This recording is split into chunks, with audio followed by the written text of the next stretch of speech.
ہمیں ملکیت کو سمجھنا اس لیے بھی ضروری ہے کہ بہت ساری عبادتیں ایسی ہیں جہاں پر مالی اعتبار سے ہیں، اور اس کے بعد مستحبات عزیزان گرامی ہم سو کیوں اگنور کر جاتے ہیں؟ خونس سال میں ایک مرتبہ نکالنا ہے واجب ہے، فطرہ سال میں ایک مرتبہ نکالنا ہے واجب ہے، ٹھیک ہے وہ اپنے مقام پر، لیکن اس کے علاوہ اسلام قدم قدم پر اس بات پہ اصرار کر رہا ہے، قدم قدم پر زور دے رہا ہے کہ صدقہ نکالو، ڈیلی بنیاد پہ صدقہ نکالو۔ اب جو ڈیلی بنیاد پہ صدقہ نکالنا ہے، ہر شخص کو صدقہ نکالنا ہے، شوہر کو الگ نکالنا ہے، بیوی کو الگ نکالنا ہے۔ ہاں یا تو یہ کہ شوہر اپنی بیوی سے کہتے تم میرے بہاف پر نکال دیا کرو، بیوی ذمہ دار نمائندہ بن کر نکال رہی، وہ شوہر کی ذمہ داری پوری ہو گئی۔ لیکن ایک بات یاد رکھیے گا عزیزان گرامی، جب بھی صدقہ دینے کی باری آئے گی، امپورٹنٹ یہ ہے کہ انسان اپنے مال میں سے صدقہ نکالے۔ لہٰذا بیوی بھی اگر شوہر کے مال سے صدقہ نکال رہی ہے تو نہ فقط نیکی کی حقدار قرار نہیں پائے گی، گناہ گار بن جائے گی۔ اس کی مثال بالکل وہ پورا مثال ہے، مجھے نہیں معلوم میں نے یہاں پر دی کہ نہیں دی، اس مرتبہ رمضان میں 2-3 مقامات پر اس مثال کو میں نے ڈسکس کیا۔ ایک شخص کے بارے بڑا مشہور تھا، چھٹے امام حضرت امام جعفر صادق علیہ السلام کے دور میں،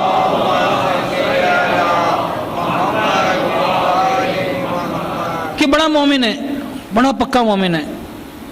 اچھا کچھ افراد ایسے ہوتے ہیں ان کے بارے میں اس طرح کی باتیں مشہور ہو جاتی ہیں، جو دعائے کمیل میں مولا کائنات کا جملہ ہے جو کل کی شب آپ نے یقیناً پڑھا ہوگا، کم من ثناء جمیل لست اہلا لہ نشرتہ۔ عجیب سائیکلوجی ہے جس کی طرف جناب خضر نے اس دعا میں مولا کائنات کے وسیلے سے ہم کو مخاطب کر کے بتایا ہے، پروردگار کتنی ہی اچھائیاں ایسی تھیں، کم من ثناء جمیل لست اہلا لہ، جو مجھ میں تھی نہیں تو نے میرے بارے میں مشہور کر دیں۔ کتنی باتیں ایسی ہیں پروردگار انسان کے ساتھ میں یہ کرم کرتا ہے کہ اس کے بارے میں مشہور کر دیتا، کتنا اچھا آدمی، کتنا نیک آدمی ہے۔ انسان خود جو اپنے کردار کو دیکھتا ہے سمجھتا ہے کہ نہیں واقعی کچھ بھی نہیں میرے پاس۔ بے وقوف وہ ہوتے ہیں جو دنیا کی باتیں سن کر واقعی دھوکہ کھا جاتے ہیں، اور یہ بڑی عجیب بات ہے زن گرامی، اس میں بہت زیادہ کیئرفل رہنے کی ضرورت ہے۔ عام طور پر انسان دنیا کی باتیں سن کر دھوکہ کھا جاتا ہے، خاص کر اچھائی کی باتوں میں، اور صاحب یہ بڑا نیک آدمی ہے، انسان سمجھتا ہے ہاں واقعی میں بڑا نیک آدمی ہوں، حالانکہ نیک نہیں ہوتا۔ امام صادق کے دور میں ایک شخص کے بارے میں مشہور ہو گیا بڑا نیک آدمی ہے، اور لوگ اصحاب آتے تھے امام کی خدمت میں، آتے تھے امام سے پوچھتے تھے مولا بڑا نیک آدمی بڑا، امام نے کہا اچھا ہاں۔ اب ظاہر سی بات ہے کہ امام علم امامت کو ظاہر نہیں کرنا چاہتے ہیں، ظاہری اعتبار سے امام کہتے ہیں واقعی ہاں واقعی۔ ایک مرتبہ باہر نکلے دیکھا کہ وہ شخص سامنے نظر آ رہا ہے، جا رہا ہے، امام نے کہا چلیں سے ملتے ہیں، دیکھیں کیا حال ہے والے اس کے، پوچھیں کیا نیکیاں ہیں، کیا اتنی اچھائیاں، کتنا مشہور ہو گیا ہے۔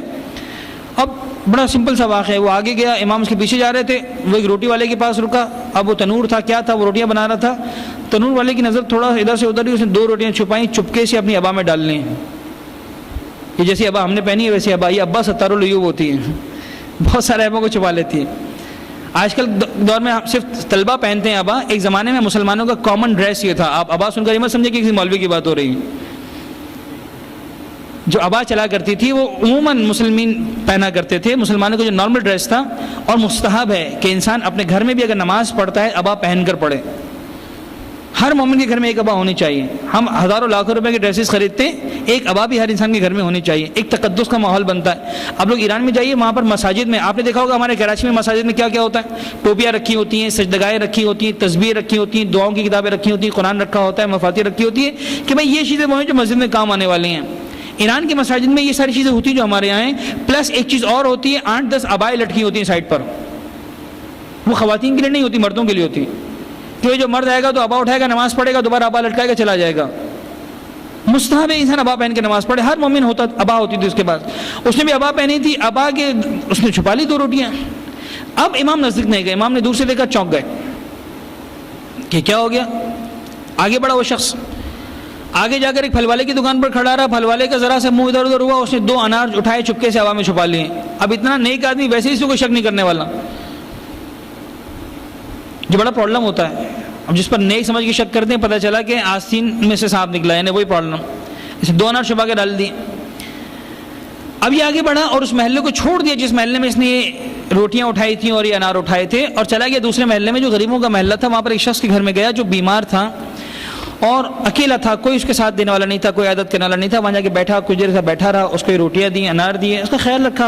اب اس نے اتنی دعائیں، آپ ذرا غور کیجئے، کوئی بیمار بیچارہ اس کا کوئی ساتھ دینے والا نہ ہو، اور اس دور میں جہاں پر اس طرح کی نعمتیں بھی اتنا آسانی سے فراہم نہیں تھی، کوئی شخص آگے روٹی دے رہا ہے، کھانا دے رہا ہے، انار دے رہا ہے، کتنا وہ انجوائے کرے گا ایسے حالات میں کہ کوئی نہیں، اسے دعائیں، دنیا بھر کی دعائیں دے ڈالیں اس شخص کو مومن.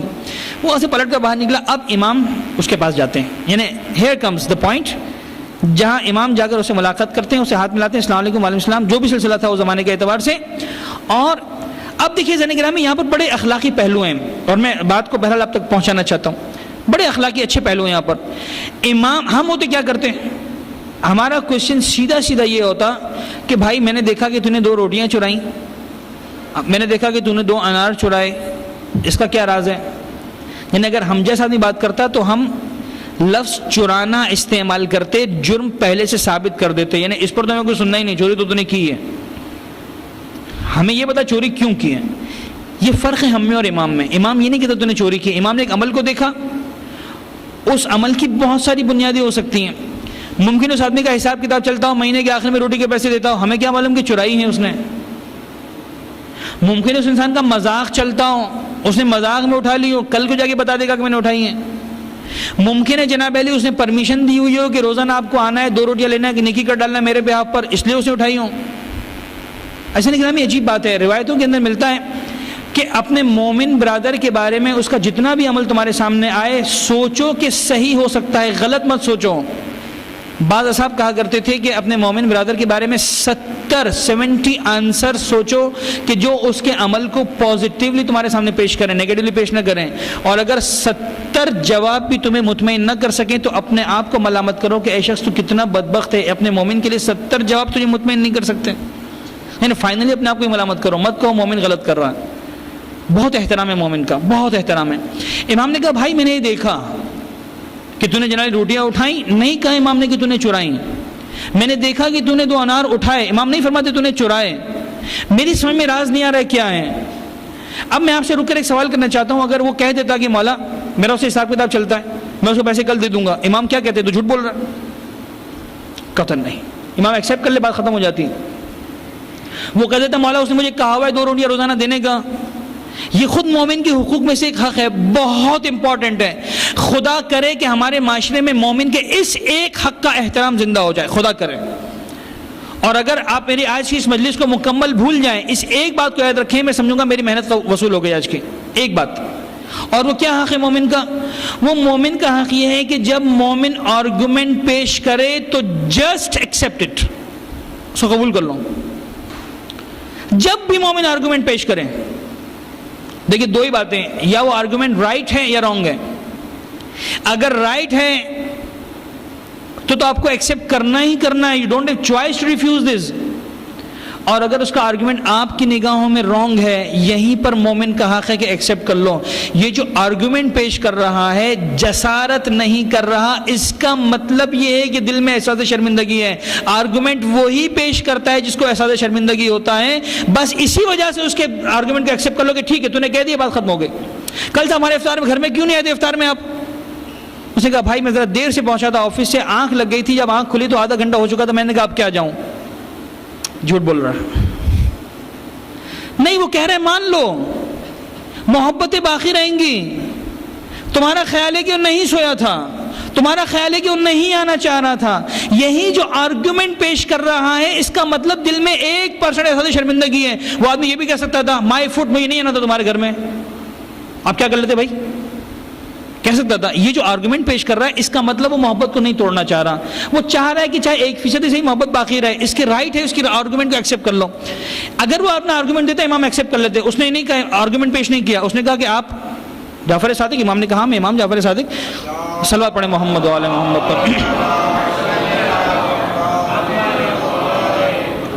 کہا آپ کو آپ کی جد کا فرمان نہیں معلوم, قرآن کا قانون, آپ نے قرآن نہیں پڑھا. تھے ایسے افراد جو ائمہ کو بھی سکھانا چاہتے تھے. آپ نے اپنے جد کا فرمان نہیں پڑھا. کہاں پڑھا ہے, کیا پڑھا ہے؟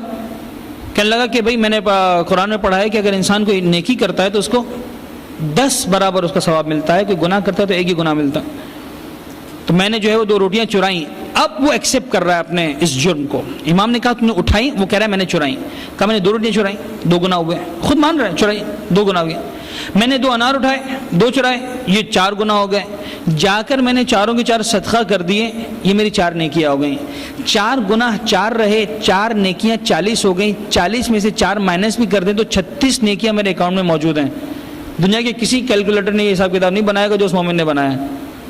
36 نیکیاں نیٹ میرے اکاؤنٹ کے اندر موجود ہیں. 4 - 4 36, پھر بھی 40 میں سے 4 مائنس کریں 30 بچ جاتی ہیں. عزیزان گرامی بڑی عجیب بات ہے. میں بتاؤں ہم بھی یہی کرتے ہیں. یعنی آج آپ یقین جانیے میرے سامنے چونکہ ایسی ایگزامپلز آ چکی ہیں لہٰذا میں بڑے اطمینان کے ساتھ بات کر سکتا ہوں. ظاہر سے نام لینا نہ مقصد ہے نہ کبھی لیا جائے گا, کبھی بھی نہیں. لیکن آج بہت ساری نیکیاں ہمارے معاشرے میں ایسی جس کی بنیاد میں حرام موجود ہے. وہ 2 روٹی اور 2 انار کے اندر ہم کو ہنسی آ جاتی ہے, لیکن اگر غور کریں ہم اپنے آپ پر ہنس رہے ہیں. ہم کما حرام سے رہے ہیں, مسجد میں افطاری کھلا رہے ہیں. لوگ کہہ رہے واہ کیا نیک آدمی ہے. بابا نیک نہیں ہے, یہ حرام سے کما کے لا رہا ہے. خدا را تو حرام سے مت کما, افطاری مت کھلا. اتنی بڑی مجلس کروائی, آپ کو پتا ہے اتنی بڑی مجلس کروائی, کتنی بڑی زبرات. یعنی ایسا نہیں تھا کہ 15 منٹ کی مجلس مولانا سے کہا 1 گھنٹہ ذکر پڑھیں. اتنی بڑی مجلس میں عام تو ہم نے دیکھا ہے جتنی بڑی مجلس ہوتی ہے اس میں مجلس اتنی کم ہو جاتی ہے. مولانا 10 منٹ پڑھیے گا, وہ نواں خان کو بلایا ہے, وہ مرثیہ خان کو بلایا ہے, وہ کچن والوں کو بلایا ہے, آپ 10 منٹ میں نپٹا دیجیے گا. یہ ہے مسجد حسین امام کی. ہمارا معیار یہ بڑی مجلس کا مطلب یہ کہ لوگ زیادہ تھے, کھانا اچھا تھا, مرثیہ خان اچھا تھا, نواں خان اچھا تھا, ختم. مولانا جو اصل چیز تھی ذکر اہل بیت وہ 15 منٹ. جتنی بڑی مجلس اتنی چھوٹی مجلس. اچھا بڑی مجلس کروائی. کہاں سے آ رہا ہے پیسہ؟ حرام سے آ رہا ہے, گناہ سے آ رہا ہے, جھوٹ بول کے آ رہا ہے, دھوکہ دے کے آ رہا ہے, مومن کے ساتھ فراڈ کر کے آ رہا ہے, کسی کے ساتھ فراڈ کر کے آ رہا ہے. یہ ایک سمبل ہے جو روایت ہمیں بتا رہا ہے 4 نیکیوں والا. امام نے کہا دیکھ بھائی جتنا تو نے قرآن پڑھا ہے میں نے اس سے زیادہ ہی پڑھا ہے. جو تو نے پڑھا ہے 4 اور 40 والا کیلکولیشن میں نے پڑھا ہوا ہے, لیکن میں نے قرآن میں کچھ اور بھی پڑھا ہے. وہ یہ پڑھا ہے کہ قرآن کہہ رہا ہے انما یتقبل اللہ من المتقین, پروردگار اگر قبول کرتا ہے تو صرف اور صرف صاحبان تقوی سے قبول کرتا ہے. جیسے ہی تو نے چوری کی تقوی کو ہاتھ سے جانے دیا, جیسے ہی جانے دیا 4 گناہ وہ آ گئے چرانے کے, 4 گناہ کسی اور کا مال کسی اور کو دینے کے. تیرے نامہ اعمال میں نیٹ 8 گناہ ہیں, نیکی نام کی کوئی چیز ہے ہی نہیں.